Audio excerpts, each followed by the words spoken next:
MCQ number 187 के अंदर हमसे कहा जा रहा है sodium carbonate turns red litmus blue. जो सोडियम कार्बोनेट है वो रेड लिटमस पेपर को ब्लू कलर के अंदर कन्वर्ट कर देता है। कैसे, किस वजह से? देखें, रेड लिटमस ब्लू के अंदर कन्वर्ट हो रहा है। हमें लिटमस पेपर के बारे में पता है कि अगर लिटमस पेपर रेड कलर के अंदर कन्वर्ट होता है तो इसका मतलब कि लिटमस पेपर को एसिड के अंदर रखा गया था, और लिटमस पेपर अगर ब्लू कलर के अंदर कन्वर्ट होता है तो इसका मतलब कि लिटमस पेपर को किसी बेस के अंदर रखा गया था। और इसी तरह से अगर लिटमस पेपर को किसी न्यूट्रल सोल्यूशन के अंदर रखा जाएगा तो वो पर्पल कलर के अंदर कन्वर्ट हो जाएगा। अब रेड लिटमस कन्वर्ट हो रहा है ब्लू के अंदर, तो इसका मतलब ये है कि ब्लू यानी कि स्ट्रॉन्ग बेस होगा तभी वो ब्लू कलर कन्वर्ट हुआ है। तो इसका मतलब सोडियम कार्बोनेट जो है वो स्ट्रॉन्ग बेस है। I hope you get the answer. वरना आप इसको ऐसे भी कर सकते हैं कि सोडियम कार्बोनेट को आपने वाटर के साथ में रिएक्ट करवाया तो आपको पता लग जाएगा कि आगे जाके क्या चीज़ फॉर्म होगी। तो आगे जाके फॉर्म हो जाएगा सोडियम हाइड्रोक्साइड और साथ में कार्बोनिक एसिड फॉर्म होगा।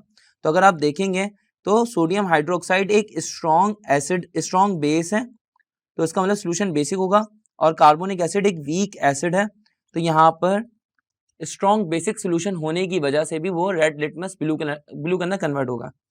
आइए आगे बढ़ते हैं। 188 के अंदर पूछा जा रहा है internal resistance to the flow of liquid is called. Internal resistance liquid के फ्लो के अंदर वो क्या कहलाती है? इसका नाम होता है विस्कोसिटी, जिसको उर्दू के अंदर कहा जाता है गाढ़ापन। तो हमारा सही आंसर हो जाएगा विस्कोसिटी। 189 के अंदर कहा जा रहा है ब्रास, दोबारा आ गया ये, brass is an alloy of, brass किस चीज का अलॉय है? कॉपर का और जिंक का। 190 के अंदर कहा जा रहा है कि rain drops are spherical due to, जो बारिश के कतरे होते हैं वो स्फेरिकल होते हैं, किस वजह से? तो इसका सही आंसर है सरफेस टेंशन, ये भी रिपीट हुआ है।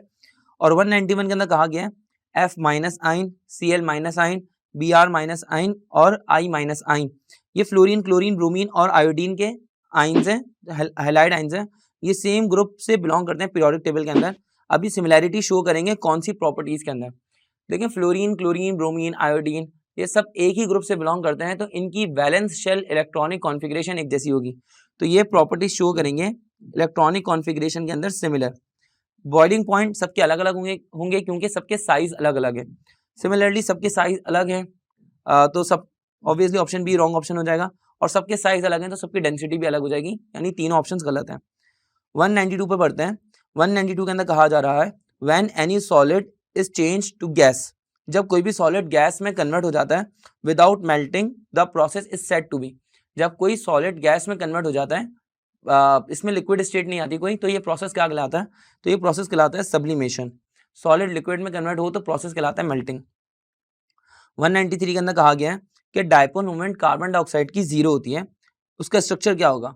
जब जब डायपोल मोमेंट जीरो होगी तो स्ट्रक्चर या तो लीनियर होगा या शेप सिमेट्रिकल होगी। अब उन्होंने स्ट्रक्चर की बात की है तो स्ट्रक्चर यहाँ पर लीनियर सही आंसर है। यहाँ पे डायपोल मोमेंट हो जाएगी जीरो, इसका मतलब कार्बन डाइऑक्साइड का स्ट्रक्चर कुछ इस तरह से, कार्बन का डबल बॉन्ड ऑक्सीजन से, फिर दोबारा कार्बन का डबल बॉन्ड ऑक्सीजन से। अब ये लीनियर स्ट्रक्चर होने की वजह से डायपोल मोमेंट जीरो हो गई। 194 पे बढ़ते हैं। 194 के अंदर कहा जा रहा है main constituents of petrol is, तो पेट्रोल के मेन कॉन्स्टिट्यूएंट कौन से होते हैं, या पेट्रोल किस चीज से मिलकर बनता है? तो पेट्रोल के मेन कॉन्स्टिट्यूएंट्स होते हैं हेक्सेन और हेप्टेन, क्योंकि हेक्सेन हेप्टेन का मिक्सचर होता है पेट्रोल। 195 के अंदर क्या कहा जा रहा है? 195 के अंदर कहा जा रहा है in exothermic reactions heat is, exothermic reaction के अंदर हीट एब्जॉर्ब होती है या रिलीज होती है, या हीट या taken in by the reaction होती है। तो एक्सोथर्मिक रिएक्शन के अंदर हीट रिलीज होती है और एंडोथर्मिक रिएक्शन के अंदर हीट एब्जॉर्ब होती है। आइए आगे बढ़ते हैं। एमसीक्यू नंबर 196 के अंदर कहा जा रहा है which of the following is a water gas, इसमें वाटर गैस का फॉर्मूला क्या है? वाटर गैस किस चीज का मिक्सचर है? तो वाटर गैस मिक्सचर होता है कार्बन मोनोऑक्साइड गैस का और हाइड्रोजन गैस का। 197 के अंदर कहा जा रहा है what is the amount required for 1 molar NaOH to prepare 1 litre of solution. हमें अमाउंट ऑफ NaOH निकालनी है, अमाउंट मतलब मास निकालना है। मोलैरिटी गिवन है सोडियम हाइड्रोक्साइड की 1 मोलर, और सिमिलरली वॉल्यूम गिवन है आपको 1 लीटर। अब 1 लीटर या 1 डेसीमीटर क्यूब एक ही बात होती है।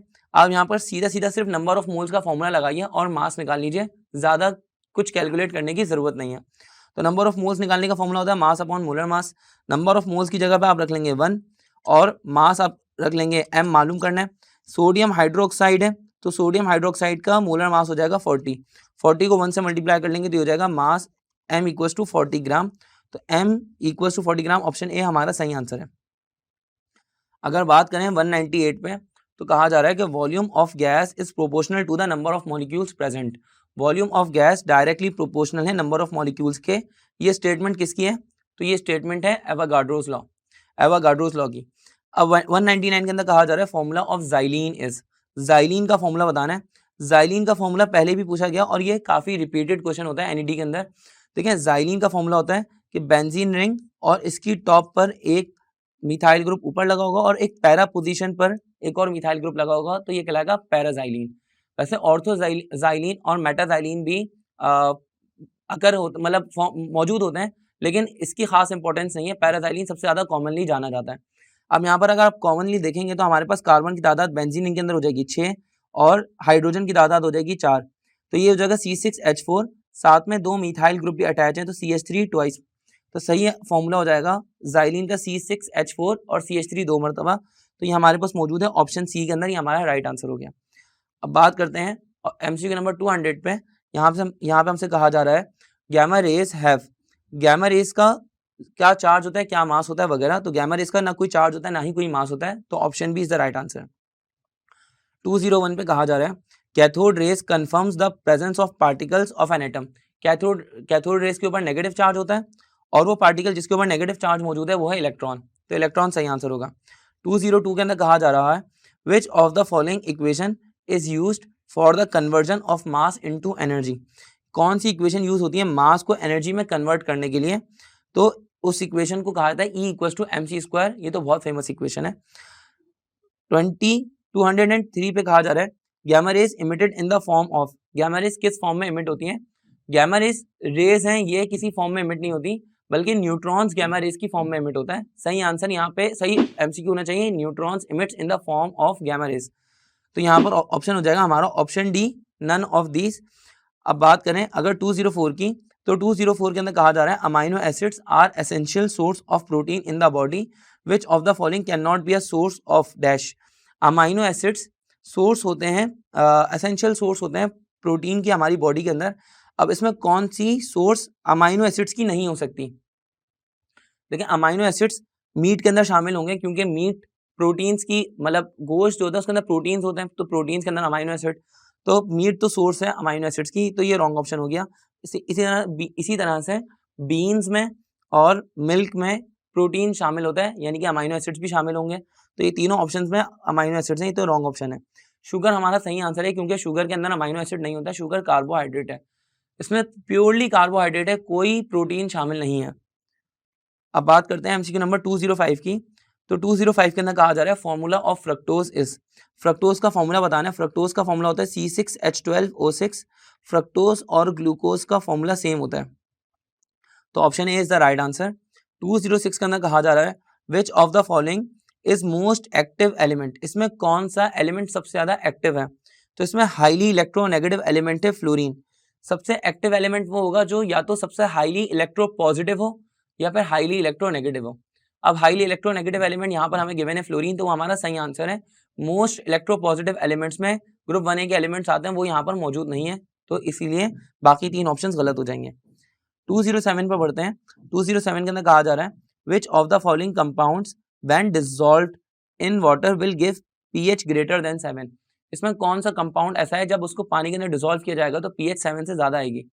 तो यहाँ पर सही आंसर हो जाएगा पोटेशियम हाइड्रोक्साइड KOH, क्योंकि KOH एक बेस है और हमें पता है कि बेस की pH 7 से ज्यादा होती है। जब उसको वाटर के अंदर डिसॉल्व करेंगे, जब पोटेशियम हाइड्रोक्साइड के अंदर पोटेशियम हाइड्रोक्साइड को वाटर के अंदर डिसॉल्व करेंगे, तो हमारी पास pH भी 7 से ज्यादा ही आएगी, तो right answer option B. MCQ number 208 के अंदर कहा जा रहा है which particle in the nucleus has the same charge as charge of electron. वो पार्टिकल जिसका चार्ज इलेक्ट्रॉन के चार्ज के बराबर है और ऑपोजिट साइन भी है, यानी कि प्रोटॉन की बात हो सकती है कि इलेक्ट्रॉन और प्रोटॉन दोनों के चार्जेस ऑपोजिट होते हैं, लेकिन दोनों के चार्जेस बराबर भी होते हैं। प्रोटॉन पे पॉजिटिव चार्ज, इलेक्ट्रॉन पे नेगेटिव चार्ज।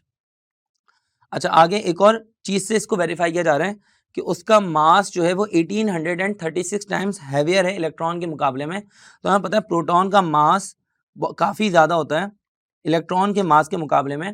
प्रोटॉन्स और न्यूट्रॉन्स का मास सेम होता है, प्रोटॉन्स का मास इलेक्ट्रॉन के मास से काफ़ी ज़्यादा होता है, 1836 टाइम ज़्यादा है। तो यहाँ पे हमें वेरीफाई हो गया कि ये सही आंसर यहाँ पर प्रोटॉन ही होगा। प्रोटॉन इलेक्ट्रॉन चार्ज बराबर प्रोटॉन का मास 1836 टाइम्स ज़्यादा। एमसीक्यू नंबर 209 पे बढ़ते हैं। The substance which is liberated और deposited at the electrodes is directly proportional to the amount of electric current passed during electrolysis. This is, देखिए ये Faraday's first law of electrolysis की statement है, just statement है, जब आप इसको पढ़ेंगे तो आपको समझ आ जाएगी। अब एमसीक्यू नंबर 210 पर बढ़ते हैं। वहां पे पूछा जा रहा है aqua regia is a mixture of. Aqua regia इसमें से किस चीज का मिक्सचर है? तो एक्वा रीजिया मिक्सचर होता है नाइट्रिक एसिड का और हाइड्रोक्लोरिक एसिड का। नाइट्रिक एसिड और हाइड्रोक्लोरिक एसिड, यानी ऑप्शन सी हमारा राइट आंसर है। अगर बात करें 211 पे, तो कहा जा रहा है कि अमोनियम सल्फेट का जो सोल्यूशन है वो ब्लू कलर से रेड में कन्वर्ट हो रहा है, किस चीज की फॉर्मेशन की वजह से? देखिए रेड कलर आता ही एसिड की वजह से है, तो इसका मतलब स्ट्रॉन्ग एसिड फॉर्म होगा तभी हमारे पास रेड कलर आएगा। 212 पे कहा जा रहा है when any solid changes to gas without melting the process is called sublimation. ये भी रिपीटेड क्वेश्चन है। 213 पे कहा जा रहा है P1 V1 equals to P2 V2 at constant pressure and mass, it is the mathematical expression of P1 V1 equals to P2 V2। ये expression है बॉयल्स लॉ की, तो Boyle's law option A right answer हो जाएगा। Charles law की जो equation हो जाती है, एक्सप्रेशन हो जाती है, वो हो जाती है V1 अपॉन T1 बराबर होता है V2 अपॉन T2 के। अब बात करते हैं 214 पे, तो कलरलेस गैस एक ऐसी कलरलेस गैस जिसकी बैड स्मेल है और रॉटन एग के जैसे है, यानी कि भुने हुए अंडों जैसी इसकी स्मेल है, तो वो गैस कौन सी है? वो गैस है H2S गैस। 215 पे कहा जा रहा है in gold plating cathode is made up of. Gold plating के अंदर कैथोड किस चीज का बना हुआ होगा? तो इसका सही आंसर है गोल्ड का। एनोड उसको बनाएंगे जिसके ऊपर गोल्ड की प्लेटिंग करनी होगी। 216 पे कहा जा रहा है in any exothermic reaction heat energy is. किसी भी एक्सोथर्मिक रिएक्शन के अंदर हीट एनर्जी रिलीज होती है, ये सही आंसर है। 217 के अंदर कहा जा रहा है gamma rays have zero mass zero charge. 218 पे कहा जा रहा है all members of homologous series of alkenes share a general formula of. Alkenes का जनरल फॉर्मूला बताना है, तो अल्कीन्स का जनरल फॉर्मूला होता है CnH2n, तो सही आंसर हो जाएगा ऑप्शन बी। 219 के अंदर कहा जा रहा है what will be the approx volume of a gas at 1 atmospheric if it's gram molecular mass of a gas present 0 degree centigrade is. हमें वॉल्यूम पूछा जा रहा है और इसका ग्राम मॉलिक्यूलर मास जो है ना वो 1 होगा यहाँ पर, और साथ में टेम्परेचर गिवन है 0 डिग्री सेंटीग्रेड, प्रेशर है 1 एटमॉस्फेरिक। फॉर्मूला यूज करेंगे PV इक्वल्स टू NRT वाला, कोई मुश्किल फॉर्मूला नहीं है, बहुत आसान सा है। प्रेशर की जगह पे 1 एटमॉस्फेरिक, वॉल्यूम हमें फाइंड आउट करना है, नंबर ऑफ मोल्स की जगह पे रखेंगे 1 और R की जगह पे रखेंगे 0.0821 और टेम्परेचर देखें यहाँ पे 0 डिग्री सेंटीग्रेड है, इसको आप केल्विन में चेंज कर लीजिए। जब हम केल्विन में चेंज कर लेंगे तो 0 + 273 ये बन जाएगा 273 केल्विन। तो यहाँ पर सही आंसर आ जाएगा 273 को जब हम 0.0821 से मल्टीप्लाई करेंगे तो ये बन जाएगा 22.4 के आसपास, तो वॉल्यूम बन जाएगा 22.4 लीटर्स। अब देखें इसके करीब कौन सा ऑप्शन है, इसके करीब ऑप्शन सिर्फ ऑप्शन सी है 25 लीटर, ये हमारा सही आंसर होगा। 92 ml या 184 ml या 368 ml, ये तीनों ऑप्शंस बहुत दूर हैं, तो रॉन्ग ऑप्शन है। आइए बढ़ते हैं नेक्स्ट एमसीक्यू पे। नेक्स्ट एमसीक्यू में कहा जा रहा है brass is an alloy of copper and zinc. चलते हैं नेक्स्ट एमसीक्यू पे। नेक्स्ट एमसीक्यू में हमसे कहा जा रहा है 221 पे हमसे कहा जा रहा है maximum possible number of electrons in energy level और shell n is given by. Maximum possible number of electrons किसी भी शेल के अंदर कैसे निकाले जाते हैं? तो मैक्सिमम नंबर ऑफ इलेक्ट्रॉन्स निकालने का, किसी भी एनर्जी शेल के अंदर निकालने का फॉर्मूला क्या होता है? अगर लेट से हमारे पास कोई एनर्जी शेल है KLMNOPQ, इसका नाम है मैक्सिमम नंबर ऑफ इलेक्ट्रॉन्स निकालने का हमारे पास फॉर्मूला क्या होता है? वो होता है 2n²। तो 2n² हमारा सही आंसर हो जाएगा। अगर हम बात करते हैं किसी लेट से सब शेल की, सब शेल के अंदर कैसे निकाला जाता है? सब शेल के अंदर निकालने का फॉर्मूला होता है कि 2 × 2l+1। आप इसको डायरेक्टली भी याद कर सकते हैं कि s ऑर्बिटल में 6 इलेक्ट्रॉन, s ऑर्बिटल में 2 इलेक्ट्रॉन से ज़्यादा नहीं आ सकते हैं, और p में 6 से ज़्यादा नहीं आ सकते हैं, और d में 10 से ज़्यादा नहीं आ सकते हैं, और f में 14 इलेक्ट्रॉन से ज़्यादा नहीं आ सकते हैं। इसी तरह ऑर्बिटल्स के अंदर 2 इलेक्ट्रॉन से ज़्यादा नहीं आ सकते हैं। आप इस तरह से याद कर सकते हैं मैक्सिमम नंबर ऑफ इलेक्ट्रॉन। फिलहाल सही आंसर हो जाएगा ऑप्शन ए। मैं जानता हूँ आपके जहन में ये घूम रहा होगा कि इतने मुश्किल एमसीक्यूज हैं और इतने सारे एमसीक्यूज हैं, हम कैसे प्रिपरेशन करेंगे। तो एक बहुत अच्छा सोल्यूशन है, मकसद ऐप ने आप लोगों के लिए ई कैट या एमडी कैट, क्योंकि हम अभी एनईटी के लिए तैयारी कर रहे हैं, तो ई कैट के लिए एक कोर्स डिज़ाइन किया हुआ है जिसमें सिर्फ केमिस्ट्री नहीं बल्कि फिजिक्स, इंग्लिश, मैथ्स सारी सब्जेक्ट्स मौजूद हैं और 6000 एमसीक्यूज मौजूद हैं सोल्यूशन वीडियोस के साथ में। आप नीचे जाएंगे तो डिस्क्रिप्शन के अंदर आपको लिंक नजर आ जाएगी, वहां पर लिंक पर क्लिक करें और अपना कोर्स आज ही बाय कर लें और तैयारी अभी से स्टार्ट कर लीजिए। आइए आगे बढ़ते हैं। नेक्स्ट एमसीक्यू में हमसे कहा जा रहा है the pressure at which 1 mole of a gas at 0 degree centigrade occupies a value of 1 litre is closest to। हमें प्रेशर बताना है कि जहां पर गैस का 1 मोल टेम्परेचर है 0 डिग्री सेंटीग्रेड पर और वो ऑक्यूपाई कर रहा है 1 लीटर वॉल्यूम को, तो प्रेशर क्या होगा। बड़ी आसानी से आप इसको कैलकुलेट कर सकते हैं PV इक्वल्स टू NRT वाले फॉर्मूला से। अब आपने क्या करना है, प्रेशर की जगह पे रख लेना है P, वॉल्यूम आपको गिवन है 1 लीटर तो आपने यहाँ पे 1 रखा, नंबर ऑफ मोल्स की जगह पे आप रख लेंगे 1 मोल, R की जगह पे R की वैल्यू 0.0821 रखेंगे और टेम्परेचर की जगह पे हम रख लेंगे, टेम्परेचर हमें गिवन है 0 डिग्री सेंटीग्रेड, तो 0 डिग्री सेंटीग्रेड को आपने क्या किया, केल्विन के अंदर चेंज करने के लिए 273 ऐड कर दिया, तो यहाँ पर 273 से मल्टीप्लाई कर दें, ये सही आंसर हो जाएगा यहाँ पे 22.4 और प्रेशर हमारा आ जाएगा 22.4 एटमॉस्फेरिक प्रेशर, तो सही आंसर हो जाएगा ऑप्शन सी।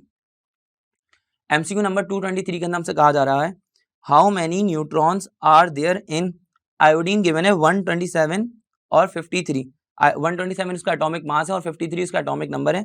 न्यूट्रॉन्स निकालने हैं तो मास नंबर में से एटॉमिक नंबर को माइनस कर दें, 127 में से 53 को माइनस कर दें, 53 को माइनस करेंगे तो 7 माइनस 3 बन जाएगा 4 और 12 माइनस 5 बन जाएगा 7, तो 74 हमारा सही आंसर है। 224 के अंदर कहा जा रहा है calcium carbide is, calcium carbide का फॉर्मूला क्या होगा, कैल्शियम कार्बाइड का फॉर्मूला होता है CaC2। 225 के अंदर कहा जा रहा है फ्लोरीन, क्लोरीन, ब्रोमीन और आयोडीन ये बिलोंग करते हैं same group of periodic table से, तो ये प्रॉपर्टीज शो करेंगे, सिमिलर प्रॉपर्टीज शो करेंगे किस रिस्पेक्ट से, तो इनकी वैलेंस शेल इलेक्ट्रॉनिक कॉन्फ़िगरेशन एक जैसी होगी, सेम होगी, तो आइए ये हम ऑप्शन सी को टिक करेंगे, हमारा सही आंसर है। ऑप्शन ए के अंदर लिखा हुआ है डेंसिटी, फिर ऑप्शन बी के अंदर लिखा हुआ है साइज और ऑप्शन सी के अंदर लिखा हुआ है बॉइलिंग पॉइंट, लेकिन सबके साइज अलग अलग हैं, तो सबके बॉइलिंग पॉइंट्स भी अलग होंगे और सबकी डेंसिटी भी अलग होगी, तो तीनों ही गलत ऑप्शन हो जाएंगे। 226 के अंदर कहा जा रहा है which of the following molecules will be polar, इसमें कौन सा मॉलिक्यूल ऐसा है जो कि पोलर होगा, तो फ्लोरीन और फ्लोरीन F2 का बॉन्ड बना हुआ है, ये नॉन पोलर होगा क्योंकि सिमिलर एटम्स के दरमियान में बॉन्ड बना हुआ है, तो ये रॉन्ग ऑप्शन हो गया। बात करें CO2 की, तो CO2 का स्ट्रक्चर होता है लीनियर, अब जब लीनियर स्ट्रक्चर होता है तो ओवरऑल पोलैरिटी, नेट पोलैरिटी 0 हो जाती है, तो ये भी नॉन पोलर हो जाएगा। अगर बात करें CH4 की, तो CH4 का स्ट्रक्चर होता है सिमेट्रिकल, सिमेट्रिकल मतलब अगर आप उसको उसी के एक्सिस के अंदर रोटेट करेंगे तो आपको कोई फर्क महसूस नहीं होगा। यहाँ पर मीथेन गैस का स्ट्रक्चर है, आप उसको उसी के एक्सिस में रोटेट कर लें कोई फर्क नहीं पड़ेगा, ये सिमेट्रिकल स्ट्रक्चर है। जब सिमेट्रिकल स्ट्रक्चर होता है तो पोलैरिटी, नेट पोलैरिटी यहाँ पे 0 हो जाती है, तो ये भी नॉन पोलर हो जाएगा, तीनों ही ऑप्शंस गलत हैं। अब हमें एक ही ऑप्शन पे टिक करना है, वो ऑप्शन है वाटर H2O। वैसे भी आपको ये बात पता होनी चाहिए कि वाटर एक पोलर सॉल्वेंट है, जबकि जितने भी ऑर्गेनिक कंपाउंड्स होते हैं वो सब नॉन पोलर सॉल्वेंट्स होते हैं।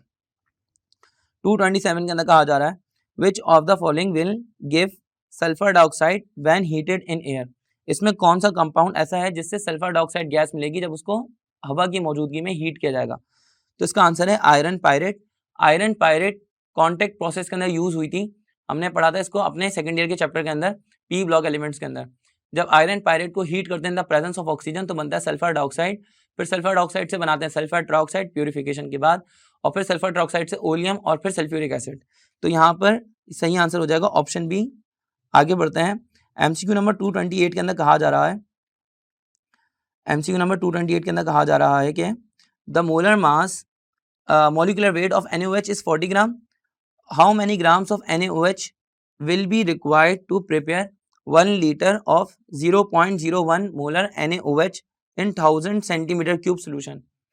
बहुत आसान है, आपको मोलैरिटी गिवन है, मोलैरिटी आपको गिवन है 0.01 मोल्स पर डेसीमीटर क्यूब, ये मोलैरिटी है, ये इसको कैपिटल एम से भी शो कर सकते हैं। अब मोलैरिटी आपको पता लग गई, वॉल्यूम गिवन है यहाँ पे 1000 सेंटीमीटर क्यूब, 1000 सेंटीमीटर क्यूब को आप डेसीमीटर क्यूब में चेंज करेंगे डिवाइडेड बाय 1000 करके, तो ये कन्वर्ट हो जाएगा 1 डेसीमीटर क्यूब में।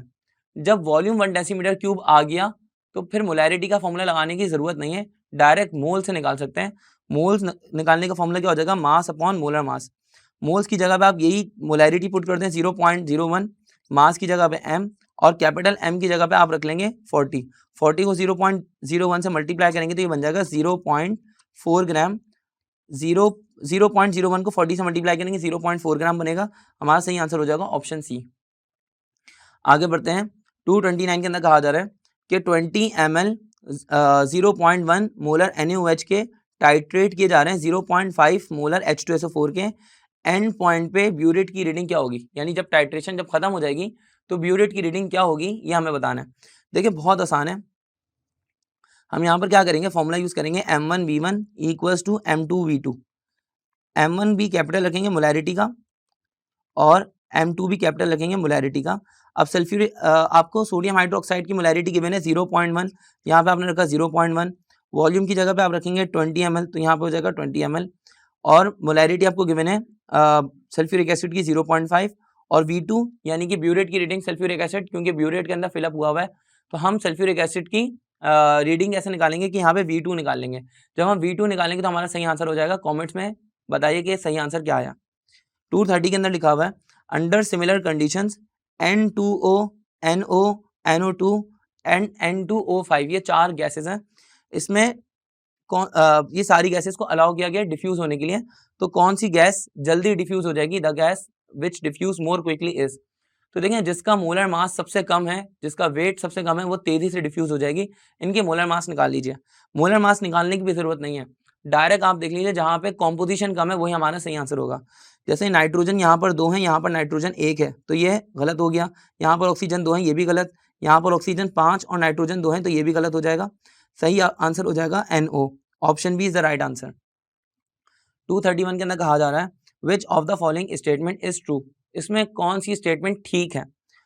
The surface tension of a liquid increases with increase in temperature, कि लिक्विड की सरफेस टेंशन बढ़ती है जब टेम्परेचर बढ़ता है, या लिक्विड की सरफेस टेंशन डिक्रीज होती है टेम्परेचर के बढ़ाने से, या सरफेस टेंशन लिक्विड की टेम्परेचर पर डिपेंड ही नहीं करती, या सरफेस टेंशन लिक्विड की डिपेंड करती है वॉल्यूम ऑफ लिक्विड के ऊपर।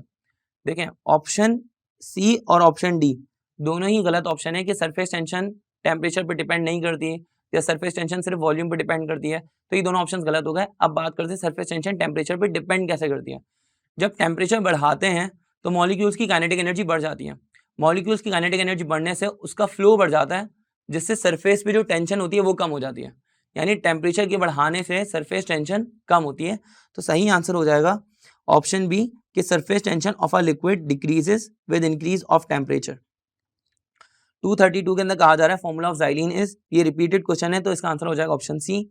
233 के अंदर कहा जा रहा है amino acid in protein are important for body growth, which of the following can not be a source of amino acid, तो इसका आंसर है शुगर, ये भी रिपीट हुआ है। 234 के अंदर कहा गया है bleaching powder can be formed by reacting chlorine gas with. देखिए ब्लीचिंग पाउडर बनाना होता है तो हम क्लोरीन गैस को रिएक्ट करवाते हैं कैल्शियम हाइड्रोक्साइड से, तो यहाँ पर calcium hydroxide option A right answer हो जाएगा। 235 के अंदर कहा जा रहा है कि aqua regia is a mixture of. Aqua regia किस चीज का मिक्सचर होता है, तो एक्वारीजिया मिक्सचर होता है HNO3 का, नाइट्रिक एसिड का और HCl का। अब HNO3 का 1 मोल होता है या इसका 1 मोलर वॉल्यूम आप ले सकते हैं, जबकि HCl के 3 मोल्स हम रखते हैं। तो यहाँ पर देखें कौन सा सही आंसर है। हमारे पास प्योर क्रोनिक एसिड लिखा हुआ है तो गलत हो गया ऑप्शन बी। अगर लिखा हुआ 1 वॉल्यूम ऑफ HCl और 3 वॉल्यूम ऑफ H2SO4 तो ये भी रॉन्ग ऑप्शन हो गया। अगर बात करें यहाँ पे लिखा हुआ 3 वॉल्यूम ऑफ HCl और 1 वॉल्यूम ऑफ HNO3, ये बात गलत नहीं है, लेकिन अगर आप इसी के ऊपर वाला ऑप्शन देखेंगे तो यहाँ पे ऊपर लिखा हुआ 3 वॉल्यूम ऑफ HNO3, ठीक है ये गलत ऑप्शन हो जाएगा ऑप्शन ए। यहाँ पर HNO3 के 3 वॉल्यूम्स लिखे हुए हैं, HNO3 के 3 वॉल्यूम्स नहीं होंगे। HNO3 का एक ही वॉल्यूम होगा और HCl का एक ही वॉल्यूम, HCl के 3 वॉल्यूम्स होंगे। तो सही आंसर होगा हमारे पास ऑप्शन सी। अगर मान लीजिए आपके पास लिखा हुआ है ऑप्शन सी जो ये एज इट इज लिखा हुआ है, साथ साथ में लिखा हुआ है कॉन्सेंट्रेटेड HCl के 3 मोल्स या 3 वॉल्यूम कॉन्सेंट्रेटेड HCl के और कॉन्सेंट्रेटेड HNO3 के 1 मोल लिखे हुए हैं और ऑप्शन सी भी लिखा हुआ है, तो फिर आप किस चीज पे टिक करेंगे। कॉन्सेंट्रेटेड HNO3 का 1 वॉल्यूम है, तो फिर आप टिक करेंगे ऑप्शन जो आपको गिवन होगा कॉन्सेंट्रेटेड वाला, उस पर टिक करेंगे, क्योंकि हमारे पास डाइल्यूट नाइट्रिक एसिड भी तो हो सकता है या डाइल्यूट हाइड्रोक्लोरिक एसिड भी तो हो सकता है। तो इसी चीज को मद्देनजर रखते हुए हम ये बात करते हैं कि एक्वा रीजियन में कॉन्सेंट्रेटेड सॉल्यूशंस होते हैं, तो कॉन्सेंट्रेटेड वाला ऑप्शन फिर सही हो जाएगा। आगे बढ़ते हैं 236 पे। 236 के अंदर कहा जा रहा है कि CH4 रिएक्ट करता है वाटर के साथ में ताकि हमारे पास कार्बन मोनोऑक्साइड गैस बने और हाइड्रोजन गैस बने। What is the volume of H2 when 100 centimetre cube of CH4 is used. जब मीथेन गैस के 100 सेंटीमीटर क्यूब यूज किए जाएंगे तो हाइड्रोजन गैस का कितना वॉल्यूम प्रोड्यूस होगा, ये हमें बताना है। बहुत आसान है, मीथेन गैस के साथ में इक्वेशन लिखी हुई है CH4 प्लस H2O और ये कन्वर्ट हो रहा है CO प्लस 3H2 के अंदर। हमें वॉल्यूम बताना है H2 का, तो पहले आप H2 का मोलर वॉल्यूम निकाल लीजिए। यहाँ पे हाइड्रोजन गैस का मोलर वॉल्यूम होता है 22.4 डेसीमीटर क्यूब 1 मोल का। 3 मोल से तो मल्टीप्लाई करके 3 से आ जाएगा 67.2। CH4 का आपको गिवन है 100 सेंटीमीटर क्यूब, तो 100 सेंटीमीटर क्यूब की जगह पे आप लिख लेंगे 22.4 इसका मोलर वॉल्यूम और इसका जो वॉल्यूम गिवन है वो 100 सेंटीमीटर क्यूब गिवन है। अब यहाँ पर जो हाइड्रोजन गैस का वॉल्यूम निकलेगा वो भी वॉल्यूम सेंटीमीटर क्यूब के अंदर ही निकलेगा। फॉर्मूला क्या है कि CH4 को सामने रख लें हाइड्रोजन गैस के और उसको कैलकुलेट करें। जैसे 22.4 इधर आ गया मोलर वॉल्यूम और यहाँ पे हाइड्रोजन गैस का मोलर वॉल्यूम हो गया यहाँ पे 67.2। CH4 की जगह पे आ जाएगा 100, जबकि H2 की जगह पे आपने वॉल्यूम V रख लिया। अब क्रॉस मल्टीप्लिकेशन करेंगे तो हो जाएगा 22.4 मल्टीप्लाई बाय V बराबर हो जाएगा 67.2 मल्टीप्लाई बाय 100 के। अब इसके बाद 22.4 बन जाए 22.4 और 22.4 3 जा 67.2, 3 को 100 से मल्टीप्लाई करेंगे तो वॉल्यूम आ जाएगा 300 centimetre cube will be the right answer. 237 के अंदर कहा जा रहा है CH4 मॉलिक्यूल की शेप क्या होती है। देखिए कार्बन के पास 4 वैलेंस इलेक्ट्रॉन होते हैं, तो वो 4 हाइड्रोजन से बॉन्ड बना रहे हैं यहाँ पे CH4 के अंदर। 4 एक्टिव सेट है तो शेप हो जाएगी tetrahedral. Option D is the right answer. 238 के अंदर कहा जा रहा है 32 gram of oxygen contain atoms of. अब सबसे पहले 32 ग्राम ऑक्सीजन है, तो 32 ग्राम ऑक्सीजन के आप पहले मॉलिक्यूल्स निकालेंगे और फिर उसके बाद उसके एटम्स निकालेंगे। अब यहाँ पर आपने लेट से ऑक्सीजन मॉलिक्यूल इसको कंसिडर कर लिया।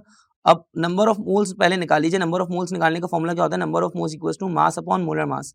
मास गिवन है 32, अगर ऑक्सीजन गैस है तो ऑक्सीजन गैस हो गई O2 और O2 का भी मोलर मास हो जाएगा 32 क्योंकि 16 टू 32, 32 डिवाइड बाय 32 हो जाएगा 1 मोल।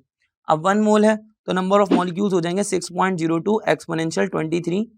ये हमारे पास आ जाएंगे मॉलिक्यूल्स, नंबर ऑफ मॉलिक्यूल्स। अभी हमें नंबर ऑफ मॉलिक्यूल्स पता चले। ऑक्सीजन के एक मॉलिक्यूल के अंदर 2 एटम्स हैं, तो हमारे पास टोटल मॉलिक्यूल्स के अंदर कितने एटम्स होंगे ये चेक करने के लिए हम इसको 2 से मल्टीप्लाई कर देंगे। तो सही आंसर हो जाएगा 2 मल्टीप्लाई बाय 6.02 एक्सपोनेंशियल 23, यानी कि option B is the right answer. 239 के अंदर कहा जा रहा है if difference of electronegativity increases the polarity of compound, the polarity of covalent compound also increases, decreases या रिमेन सेम या नन ऑफ दिस। देखें अगर हम इलेक्ट्रोनेगेटिविटी का डिफरेंस बढ़ाते जाएंगे, जितना ज़्यादा इलेक्ट्रोनेगेटिविटी का डिफरेंस बढ़ जाएगा पोलैरिटी उतनी ही ज़्यादा इंक्रीज हो जाएगी। तो सही आंसर हो जाएगा ऑप्शन ए। अगर HF के अंदर देखा जाए हाइड्रोजन इलेक्ट्रोपॉजिटिव है और फ्लोरीन हाईली इलेक्ट्रोनेगेटिव है, तो इसीलिए कंपाउंड हाईली पोलर हो जाता है। ये एक एग्जाम्पल दिया, आप इससे बाकी सब चीज़ें समझ सकते हैं। अब 240 के अंदर कहा जा रहा है which of the following has non polar covalent compound. इसमें कौन सा नॉन पोलर कोवेलेंट कंपाउंड रखता है। कोवेलेंट कंपाउंड वो होता है जो म्यूचुअल शेयरिंग ऑफ इलेक्ट्रॉन की वजह से बने, और नॉन पोलर वो होगा जो कि सिमिलर एटम्स के दरमियान में बॉन्ड बना रहा होगा। तो सिमिलर एटम्स के दरमियान में जो बॉन्ड बना रहा है वो एक ही ऑप्शन है H2, तो ये हमारा सही आंसर है। 241 के अंदर कहा जा रहा है when 1 mole of a compound is formed and 25 kilojule heat is released, when 2 mole of same compound will is formed, what would happen। ये यहाँ पे MCQs के अंदर कुछ वर्डिंग की प्रॉब्लम है, लेकिन आप इसका कॉन्टेक्स्ट समझ जाएंगे। कॉन्टेक्स्ट के अंदर ये कहा जा रहा है कि अगर एक मोल को बनाने में हमारे पास जो हीट रिलीज हुई है वो है 25 किलोजूल पर मोल। अगर हमने 2 मोल्स बनाने सेम कंपाउंड के तो कितनी हीट रिलीज होगी ये बताना है। एक मोल को बनाने के लिए 25 किलोजूल हीट रिलीज हुई है, तो 2 मोल्स को बनाने के लिए 50 किलोजूल हीट रिलीज होगी। सिंपल कैलकुलेशन है, तो सही आंसर हो जाएगा ऑप्शन डी।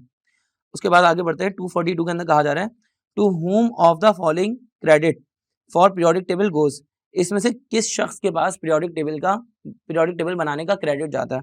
तो आंसर है रदरफोर्ड, मेंडलीव, डाल्टन या बॉयल्स। तो मेंडलीव ने पीरियोडिक टेबल बनाया था और बहुत मेहनत से बनाया था 1869 के अंदर, तो सारा क्रेडिट पीरियोडिक टेबल बनाने का मेंडलीव को जाता है। ये एक अलग बात है कि मॉजले ने 1913 में इसको मॉडिफाई जरूर किया था, लेकिन फिर भी बैक एंड पे मेहनत सारी मेंडलीव की थी। 243 पर चलते हैं। 243 के अंदर कहा जा रहा है general formula of ether is. Ether का जनरल फॉर्मूला क्या होता है? तो ईथर का जनरल फॉर्मूला होता है ROR। 244 के अंदर कहा जा रहा है which one is stronger acid. इसमें सबसे स्ट्रॉन्गर एसिड कौन सा है? तो इसका सही आंसर है हाइड्रोफ्लोरिक एसिड, क्योंकि ये हाईली पोलर कंपाउंड है। फ्लोरीन की इलेक्ट्रोनेगेटिविटी सबसे ज्यादा है। फ्लोरीन की इलेक्ट्रोनेगेटिविटी यहाँ पर सबसे ज्यादा है, इसीलिए ये कंपाउंड हाईली पोलर है और इसीलिए ये कंपाउंड स्ट्रॉन्गर एसिड के तौर पे बिहेव करेगा। Nylon is best described as. Nylon को किस तरीके से डिस्क्राइब किया जा सकता है? पॉलीहाइड्रोकार्बन, पॉलीअमाइड या पॉलिस्टर या पॉली अल्कोहल। देखिए नाइलॉन के अंदर अमाइड ग्रुप शामिल होता है, तो इसलिए इसका सही आंसर हो जाएगा पॉलीअमाइड। आगे बढ़ते हैं। 246 के अंदर sucrose is made up of. Sucrose किस चीज से मिलकर बनता है? तो सुक्रोज बनता है ग्लूकोज के 2 यूनिट से मिलकर, तो सही आंसर हो जाएगा ऑप्शन ए। 247 के अंदर कहा जा रहा है internal resistance of liquid to flow is called. तो इंटरनल रेजिस्टेंस लिक्विड की क्या कहलाती है? Viscosity to flow. मतलब यानी कि लिक्विड के फ्लो होने में जो रुकावट है उसको उर्दू में कहा जाता है गाढ़ापन, या इंग्लिश में कहा जाता है viscosity. 248 brass is an alloy of copper and zinc. 249 के अंदर कहा जा रहा है what is the volume at 2 atmospheric if it occupy 400 ml एट 700 टॉर। तो आप क्या करेंगे, इसका फॉर्मूला लगाएंगे P1V1 equals to P2V2। Pressure आपको गिवन है 2 एटमॉस्फेरिक, वॉल्यूम यहाँ पर गिवन है, वॉल्यूम हमें फाइंड आउट करना है तो V1 फाइंड आउट करना है। P2 की जगह पे आप रख लेंगे 700 टॉर और V2 की जगह पे आप रखेंगे 400 ml। लेकिन अगर आप ऐसे ही पुट करेंगे तो एक गलती हो जाएगी। वो गलती ये है कि एटमॉस्फेरिक और टॉर दोनों अलग अलग यूनिट्स हैं और दोनों अलग अलग यूनिट्स होने की वजह से आप इनको एक ही फॉर्मूला के अंदर पुट नहीं कर सकते। एटमॉस्फेरिक को आपको पहले कन्वर्ट करना पड़ेगा टॉर के अंदर, तो 2 मल्टीप्लाई बाय 760 कर लीजिए। 2 मल्टीप्लाई बाय 760 बन जाएगा 1520। अब यहाँ पे आप 1520 रखेंगे और सॉल्व करेंगे, V1 कैलकुलेट करेंगे। V1 कैलकुलेट करके जो आंसर आएगा कमेंट सेक्शन में लाजमी बताइएगा। नेक्स्ट MCQ में हमसे पूछा जा रहा है Boyle's law and Charles law are related with. Boyle's law और चार्ल्स लॉ किस चीज से रिलेट कर रहे हैं? तो बॉयल्स लॉ और चार्ल्स लॉ रिलेट करते हैं काइनेटिक मॉलिक्यूलर थ्योरी से। अगर बॉयल्स लॉ की बात की जाए तो बॉयल्स लॉ के अंदर कहा जाता है वॉल्यूम इनवर्सली प्रोपोर्शनल है प्रेशर के।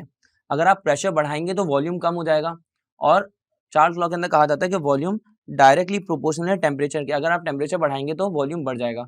इसका सारा ताल्लुक स्पीड से और उसके साइज से है। अगर हम प्रेशर बढ़ाते हैं तो गैसेस कंप्रेस हो जाती हैं, जब गैसेस कंप्रेस हो जाती हैं तो उनका वॉल्यूम डिक्रीज हो जाता है। सिमिलरली टेम्परेचर बढ़ाने से गैसेस के मॉलिक्यूल्स की काइनेटिक एनर्जी बढ़ जाती है और इस तरह से उनका वॉल्यूम बढ़ जाता है। तो ये सब चीज़ें काइनेटिक मॉलिक्यूलर थ्योरी के अंदर डिस्कस की गई थी, तो ये दोनों रिलेट करते हैं काइनेटिक मॉलिक्यूलर थ्योरी से। 251 के अंदर कहा जा रहा है ओर ऑफ एल्यूमिनियम इज। इसमें एल्यूमिनियम की ओर कौन सी है? तो वो है बॉक्साइट, या हमारा सही आंसर है। आयरन पायरेट के अंदर सल्फर और आयरन मौजूद होता है। चेल्कोसाइट कॉपर की ओर है, और नन ऑफ दीज तो वैसे ही रॉन्ग ऑप्शन हो गया। 252 के अंदर कहा जा रहा है some solids directly vaporise without passing through liquid state, this process is called sublimation. 253 के अंदर कहा जा रहा है which of the following which of the following gas has rotten egg like smell. कौन सी गैस ऐसी है जिसकी रोटन एग स्मेल है? तो रोटन एग स्मेल होती है H2S गैस की। नेक्स्ट MCQ के अंदर हमसे पूछा जा रहा है cathode rays experiment confirms. Cathode rays की वजह से कौन सी चीज कंफर्म हुई थी? तो कैथोड रेस की वजह से कंफर्म हुए थे इलेक्ट्रॉन्स। 256 के अंदर पूछा जा रहा है polarity of covalent bond dash फिर डिफरेंस इन इलेक्ट्रोनेगेटिविटी। देखिए आप बात करें, अगर हम पोलैरिटी ऑफ कोवेलेंट कंपाउंड की बात करें तो पोलैरिटी ऑफ कोवेलेंट कंपाउंड बढ़ती है अगर डिफरेंस ऑफ इलेक्ट्रोनेगेटिविटी बढ़ता है। तो यहाँ पर इसका आंसर हो जाएगा polarity of covalent bond increases with the increase in difference in electronegativity. जब इलेक्ट्रोनेगेटिविटी का डिफरेंस बढ़ेगा तो पोलैरिटी बढ़ेगी। अब 256 के बाद आ जाते हैं लेट्स से 257 के ऊपर। तो नेक्स्ट MCQ के अंदर हमसे पूछा जा रहा है during the electrolysis of Bryan product obtained at cathode is. जब ब्राइन की इलेक्ट्रोलिसिस करेंगे तो ब्राइन होता है NaCl सोडियम क्लोराइड का सोल्यूशन। तो NaCl टूटा हुआ होता है Na+ आयन में और Cl- आयन में। अब क्लोरीन के ऊपर नेगेटिव चार्ज है, यानी कि ये N आयन है तो ये जाएगा एनोड पे और सोडियम जाएगा कैथोड पे। तो हमें कैथोड पे कौन सी प्रोडक्ट मिलेगी? कैथोड पे हमें मिलेगा product obtained at cathode will be sodium, और सोडियम यहाँ पे हमारा सही आंसर है।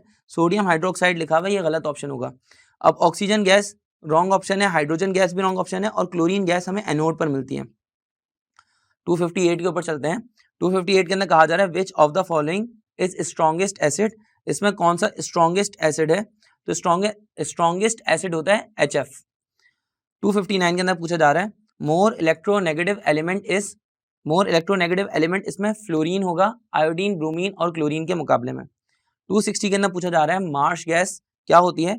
तो मार्श गैस मीथेन गैस को बोलते हैं CH4। 261 के अंदर पूछा जा रहा है substances which have same molecular formula but different structural formula, वो सब्सटेंसेस जिनका मॉलिक्यूलर फॉर्मूला सेम है लेकिन उनके स्ट्रक्चर्स अलग अलग हैं, उन सब्सटेंसेस को क्या कहा जाता है? तो उनको कहा जाता है आइसोटोप्स। 262 के अंदर कहा जा रहा है a solution has 1 exponential -3 protons concentration पर लीटर, पीएच सॉल्यूशन की क्या होगी?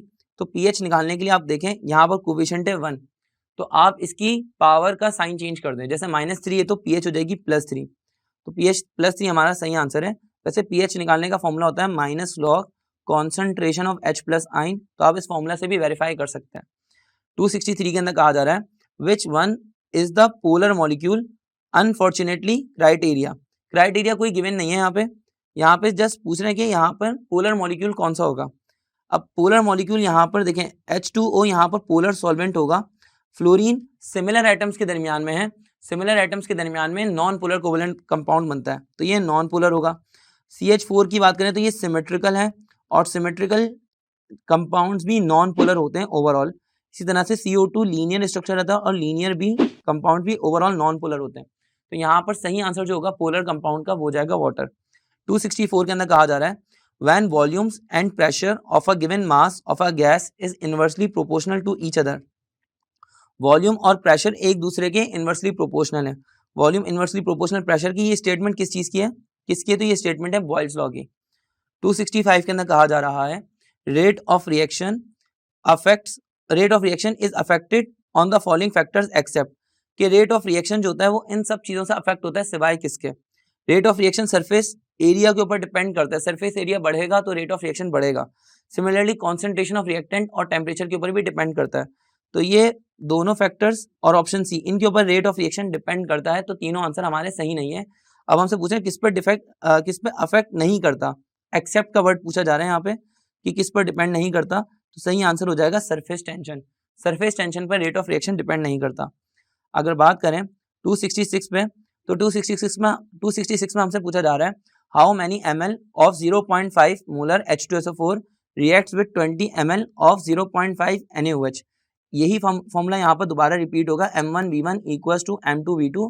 इसको सॉल्व करके आप कमेंट सेक्शन में आंसर बता सकते हैं। 267 पर बढ़ते हैं।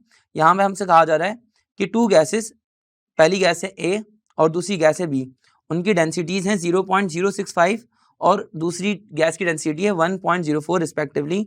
रेट ऑफ डिफ्यूजन का रेशियो बताना है, तो हमारे पास फॉर्मूला होता है R1/R2 बराबर होता है √D2/D1 के। R1/R2 अपनी जगह पर रहेगा, डेंसिटी सेकंड गैस की ऊपर आ जाएगी न्यूमिनेटर में, तो हमारे पास डेंसिटी है सेकंड गैस की 1.04 और डेंसिटी फर्स्ट गैस की है 0.065। इनको सॉल्व करेंगे, सॉल्व करने के बाद हम इसका आंसर निकालेंगे रूट वगैरह कैलकुलेट करने के बाद, तो हमें रेशियो पता लग जाएगा R1/R2 का रेशियो क्या होगा, कैलकुलेट करके आप बता सकते हैं। 268 पे कहा जा रहा है solubility product is represented by, solubility product को किस चीज से रिप्रेजेंट किया जाता है? तो सॉल्युबिलिटी प्रोडक्ट को KSP से रिप्रेजेंट किया जाता है। नेक्स्ट MCQ में हमसे पूछा जा रहा है वाटर गैस किस चीज का मिक्सचर होती है? तो वाटर गैस मिक्सचर होते हैं कार्बन मोनोऑक्साइड का और हाइड्रोजन गैस का। Option D is the right answer. 270 के अंदर पूछा जा रहा है product of words reaction is, words reaction के अंदर क्या प्रोडक्ट फॉर्म होती है? इक्वेशन गिवन है, वैसे आप याद कर सकते हैं कि वर्ड्स रिएक्शन के अंदर सिर्फ इथेन फॉर्म होता है। 2CH3I जब 2Na से रिएक्ट करेगा तो आगे जाके C2H6 फॉर्म करेगा और सोडियम आयोडाइड फॉर्म करेगा, 2NaI फॉर्म करेगा। तो हमारे पास आंसर हो जाएगा C2H6 मेन प्रोडक्ट। C2H6 मौजूद है ऑप्शन बी के अंदर, CH3 और CH3 अलग अलग करके, तो ये हमारा राइट आंसर होगा। आइए आगे बढ़ते हैं। नेक्स्ट एमसीक्यू में हमसे क्या पूछा जा रहा है, molecular formula of xylene is, xylene का मॉलिक्यूलर फॉर्मूला होता है C6H4 और CH3 ट्वाइस, ये भी रिपीट हुआ है। 272 के अंदर कहा जा रहा है glucose is formed by, glucose बनता है, सुक्रोज बनता है, sucrose is formed by, sucrose बनता है ग्लूकोज के 2 यूनिट्स है, तो ग्लूकोज के 2 यूनिट्स हमें नजर आ रहे हैं ऑप्शन बी के अंदर। नेक्स्ट एमसीक्यू में हमसे पूछा जा रहा है when salt and water formed by a chemical reaction this reaction is called, जिस रिएक्शन में सॉल्ट और वाटर प्रोड्यूस होते हैं तो उस रिएक्शन का नाम क्या है, उस रिएक्शन को कहा जाता है न्यूट्रलाइजेशन। सॉल्ट और वाटर प्रोड्यूस होते हैं न्यूट्रलाइजेशन के प्रोसेस में जब एसिड और बेस आपस में रिएक्ट करते हैं। 274 के अंदर कहा जा रहा है Al+3 आयन के पास कितने इलेक्ट्रॉन हैं, एल्यूमिनियम के पास अगर बात की जाए तो एल्यूमिनियम के पास 13 इलेक्ट्रॉन्स होते हैं। अब एल्यूमिनियम के ऊपर +3 का चार्ज है तो इसने 3 इलेक्ट्रॉन को लॉस कर दिया, अब उसके पास 10 इलेक्ट्रॉन होंगे। Al+3 के पास 10 इलेक्ट्रॉन होंगे 3 इलेक्ट्रॉन के लॉस करने के बाद। आइए बढ़ते हैं नेक्स्ट एमसीक्यू पे। तो नेक्स्ट एमसीक्यू में हमसे कहा जा रहा है what is the colour of methyl orange indicator, methyl orange indicator का कलर क्या होता है, तो मिथाइल ऑरेंज कलर का कलर ऑरेंज होता है।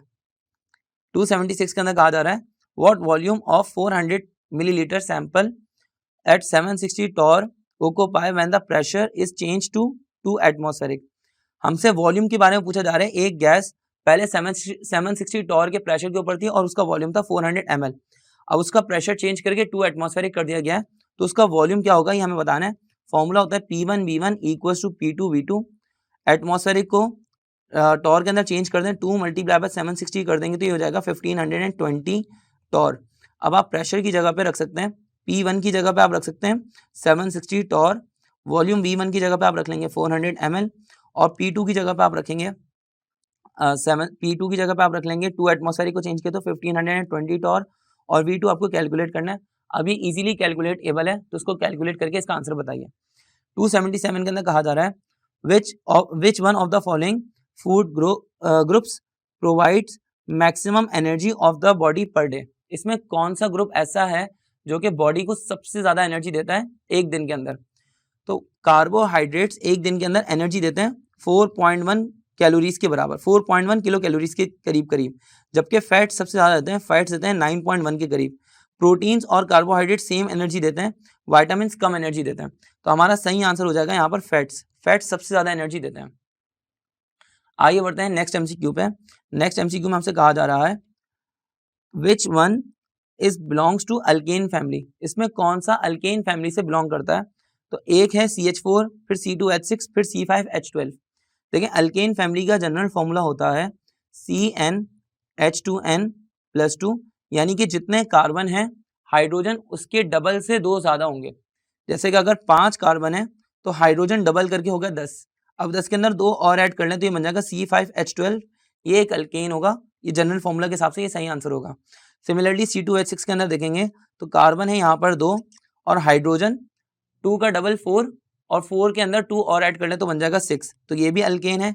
CH4 के अंदर अगर आप देखेंगे तो कार्बन है 1 और कार्बन 1 हो गया और हाइड्रोजन डबल हो जाएंगे 2, और 2 के अंदर 2 और ऐड कर लें तो बन जाएगा 4, तो ये भी सही आंसर है। ये सब अल्केन से बिलोंग करते हैं, तो ऑल ऑफ दीज हमारा सही आंसर हो जाएगा। 279 के अंदर कहा जा रहा है coordinate covalent bond is present in, coordinate covalent bond present होता है इसमें से किस चीज के अंदर, कोऑर्डिनेट कोवेलेंट बॉन्ड प्रेजेंट होगा अमोनियम आयन के अंदर, NH4+ आयन के अंदर, क्योंकि देखें अभी अमोनिया गैस की बात कर लेते हैं। लेट्स से हमारे पास नाइट्रोजन है, तो नाइट्रोजन ने 3 हाइड्रोजन के साथ में कोवेलेंट बॉन्ड बनाया हुआ है और एक H+ आयन के साथ वो कोऑर्डिनेट कोवेलेंट बॉन्ड बना रही है। 280 के अंदर हमसे कहा जा रहा है सिग्निफिकेंट फिगर्स ऑफ 801.30, 807.30 के अंदर कितने सिग्निफिकेंट फिगर्स हैं, तो अगर आप इनको कैलकुलेट करेंगे तो ये टोटल हो जाएंगे 5 सिग्निफिकेंट फिगर्स, क्योंकि डेसिमल नंबर के अंदर मौजूद है तो आखिरी वाले 0 भी काउंट होंगे, तो टोटल सिग्निफिकेंट फिगर्स हो जाएंगे 5। और हमारा लास्ट MCQ है line spectrum obtain from, line spectrum किस चीज़ से हमें मिलता है, तो लाइन स्पेक्ट्रम हमें मिलता है एटम से। तो दोस्तों आज हमने 281 MCQs केमिस्ट्री के डिस्कस किए। अब अगर आपको और यूनिवर्सिटीज़ के लिए तैयारी करनी है तो आप ई-कैट या एमडी-कैट का कोर्स बाय कर सकते हैं, जो मकसद ने आपकी तैयारी के लिए बनाया है। लिंक डिस्क्रिप्शन के अंदर मौजूद है। अगर आप ई-कैट या एमडी-कैट का कोर्स बाय करते हैं तो आपको वहाँ पर 8000 एमसीक्यूज मिल जाएंगे सोल्यूशन वीडियोस के साथ, जो कि आपकी तैयारी को बेहतर बनाने में बहुत ज़्यादा मददगार साबित होंगे। अगर आपको ये वीडियो पसंद आई है तो आप हमारे चैनल को सब्सक्राइब कर दीजिए और साथ साथ में बेल आइकन को भी प्रेस कर दीजिए, और लाइक तो बनता है। मिलते हैं आपसे नेक्स्ट वीडियो में। अपना ख्याल रखें। अल्लाह हाफिज़।